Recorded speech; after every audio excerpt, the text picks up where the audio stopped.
Esse daqui é o... Como que é o nome? Eu já esqueci. Que ele quer tipo um apoio.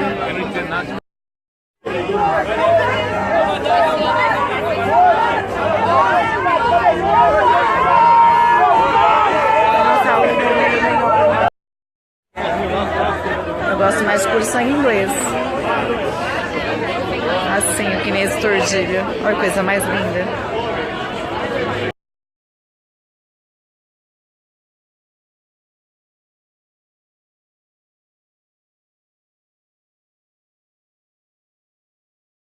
Oi, gente, boa noite. Como é que tá sendo o sábado de vocês? Eu já tô em casa, morrendo de sono, pra ser muito sincero, que eu não dormi bem à noite. Inclusive, acho que eu vou dormir agora, já tô até de pijaminha. Enfim, mas tô recebendo aqui as mensagens de vocês e quero esclarecer algumas dúvidas. Uma pessoa perguntou o que faz de um alimento ser saudável ou não ser saudável. Nossa, essa é uma pergunta tão ampla, porque assim, são muitos fatores envolvidos, né? Então, desde a digestibilidade, mas assim, a gente tem que pensar que no nosso organismo tudo é químico. Tudo que acontece no organismo envolve reação química, reações químicas, né? E às vezes determinados alimentos vão favorecer ou não o funcionamento, vamos dizer assim, que essas reações químicas aconteçam de uma forma benéfica ou não. Então, mais ou menos. Então, quando a gente pensa num alimento, vai depender da sua genética, vai depender, nossa, de muitos fatores para saber se ele vai ser bom para você ou não, tá? Mas, via de regra, existem aqueles que fazem mal. Eu acho que a gente, bom, tá cansado de ver por aí, né? E os que a gente tem que evitar. Então, por exemplo, nesse desafio que eu propus, a gente tirou aqueles que têm um efeito mais inflamatório para o organismo. Mas com certeza existem muitos outros, tá? Que também não vão ser legais. E tem outros que vão ser ruins para um e não para outra. Isso porque existe um fator chamado individualidade bioquímica, individualidade genética, e isso é individual de cada pessoa. Eu tenho paciente, para vocês terem noção, que tem alergia tardia, intolerância à alface, né? E a maior parte das pessoas não tem esse problema, né? Para vocês entenderem. Em compensação, a maior parte de nós é intolerante a glúten e leite derivados. Mas vão existir aquelas pessoas que vão ter uma tolerância maior e que vão poder comer eventualmente, né? Então é sempre importante a gente investigar cada via de regra para a gente evitar tudo isso. A gente tem que cuidar bem do nosso sistema imunológico. E quando eu falo de sistema imunológico, eu penso diretamente em intestino, tá? Então a sua digestão tem que ser boa e o seu intestino ele tem que ser saudável. Isso não significa que você tem que evacuar todos os dias. Só evacuar todos os dias não é parâmetro para saber se ele está saudável ou não, tá? Porque existem alterações microscópicas que acontecem no intestino. Isso independe do seu hábito intestinal. Porém, é claro que se você for uma pessoa obstipada, uma pessoa que tem aí um problema intestinal, alternância de diarreia, gases, essas coisas, significa que tem algo errado, né? Mas isso nem sempre tá na cara, tá?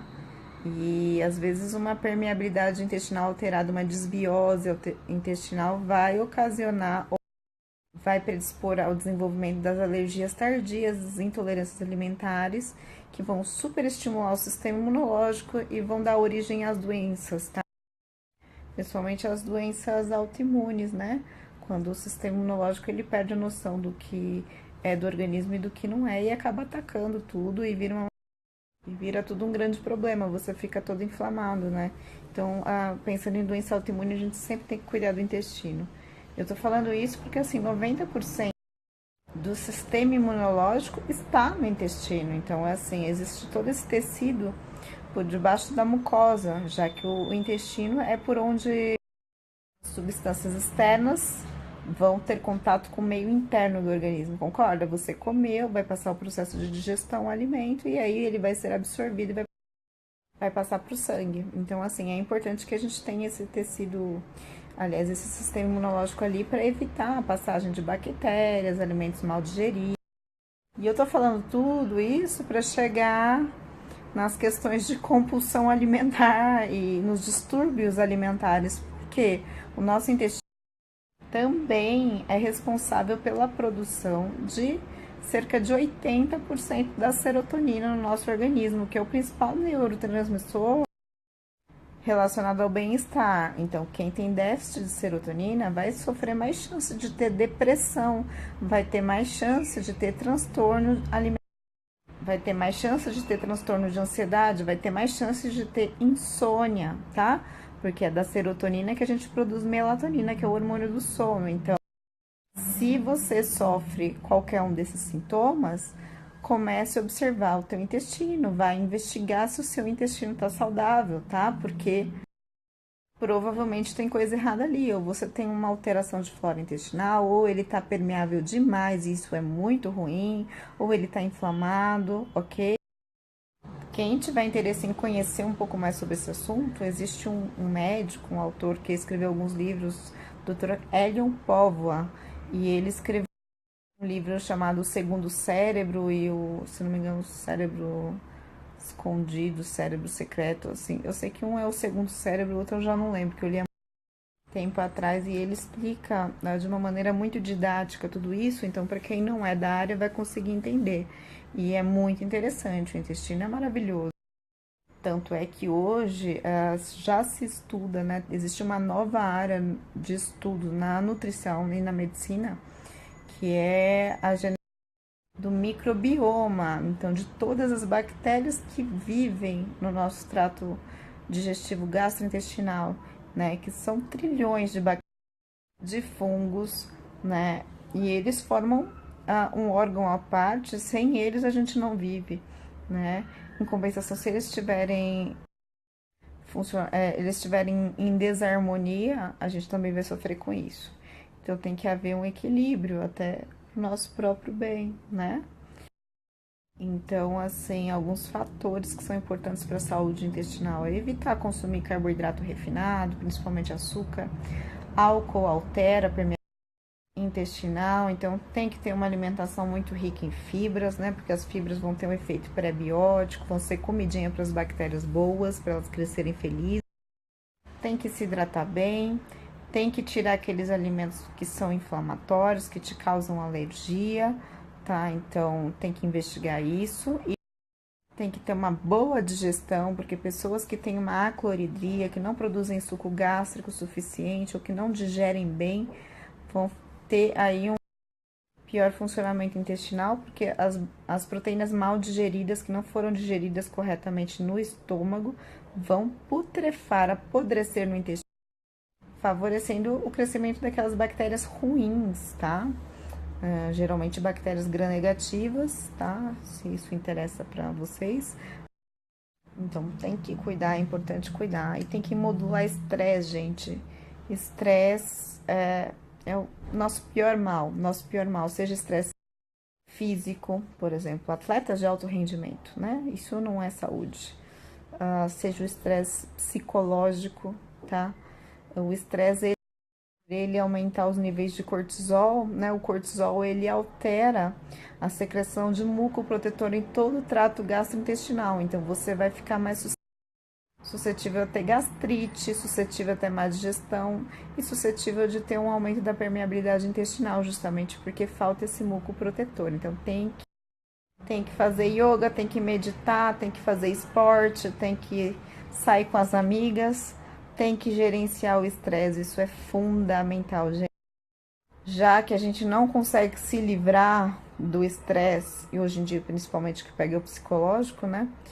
A gente precisa evitá-lo, evitar aquelas situações que a gente consegue, né? Que a gente sabe que vão ser fatores de estresse e tem que aprender a gerenciar, né? Eu faço isso com atividade física, que pra mim é uma coisa que eu gosto muito, e com as minhas amigas, porque é sempre bom dar risada com as amigas, né, gente?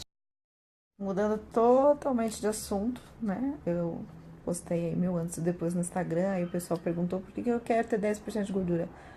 Porque eu quero, ai. simplesmente porque é uma meta que eu coloquei que eu quero cumprir para mostrar que eu consigo. Simples assim. E não por nada. E me perguntaram também se uma pessoa que começou a fazer academia, musculação 4 vezes por semana e não está tendo mudança de peso, está ganhando massa muscular ou pode ganhar massa muscular? Provavelmente sim, provavelmente você começando o estímulo de força, você vai ter as adaptações musculares e você vai ganhar massa, né? Agora a gente tem que respeitar uma série de fatores, então comer, fornecer nutriente no horário certo, descansar no tempo certo. O estímulo tem que ser certinho, não pode treinar da cabeça, né? O exercício aeróbio, ele compete com os mecanismos que vão estimular o aumento da massa muscular. Então, assim, a pessoa que quer correr e quer ganhar massa muscular tem que decidir o que quer da vida, porque as duas coisas é muito difícil, porque são mecanismos celulares aí totalmente diferentes. Geralmente um anula o outro, né? Então, o exercício aeróbio vai anular o efeito aí de hipertrofia, tá? Uma hora eu explico melhor essa parte pra vocês. Tanto é que eu comecei a fazer mais cardio, a primeira coisa que foi embora é perna e bunda, né? Que não dá pra ter. Sempre brinco com os meus pacientes. Ou você tem uma barriga chapada, mas não tem perna e não tem bunda, ou você tem perna e bunda e não tem barriga. E tem um pouquinho de barriga. Não dá pra ter tudo na vida. Então, se você começou a treinar aí musculação, provavelmente você vai ganhar um pouquinho de massa muscular, mesmo que isso não reflita tanto na balança, tá, gente? Porque sempre tem uma mudança de composição corporal, não necessariamente você vai perder peso, né? Enfim. E é isso. Vou dormir às 8 da noite, porque eu estou morta de cansada. E é isso. Amanhã a gente conversa mais um pouquinho. Vou deixando as dúvidas de vocês aí, ok? Eu vou postar o que vocês me mandaram, as fotinhas das comidas maravilhosas. Gente, quando vocês mandarem assim, bolinhos, cookies, manda a receita junto pra a gente ficar curioso. Certo? Alguém fez aí esses dias um pudim de chia, aí depois todo mundo perguntou como que fazia, mas eu não tinha receita. Então, assim, postem a receitinha também, tá? Agradecida, muito agradecida. Muito obrigada por estarem sempre comigo e boa noite. Bom sábado.